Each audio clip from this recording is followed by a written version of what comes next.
One rushed first meeting can wreck your dog's relationship for months. Here's the exact way to introduce a new puppy to your older dog so they actually become friends, not rivals. Step 1. Never let them meet inside your home first. Pick neutral ground, like a quiet park or a neighbor's yard, so your older dog doesn't feel territorial. Keep both dogs leashed and start at a distance of about 15 feet. Step 2. Watch the body language, not just the tail wag. A loose, wiggly body and play bow mean dud, but a stiff posture, raised hackles, or a hard stare means back off and add distance. Let a few seconds of calm sniffing happen before you close the gap further.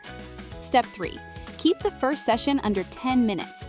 Walk them side by side in the same direction before letting them face each other. This builds trust without direct confrontation. And on a calm note before either dog gets overstimulated. Step 4.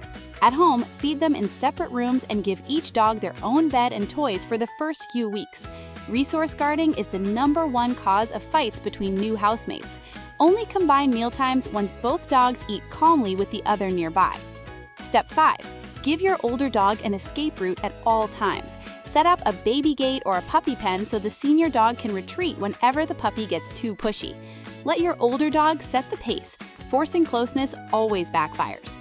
Pro tip: never punish a growl. It's your older dog's polite warning, and punishing it just teaches them to skip straight to biting.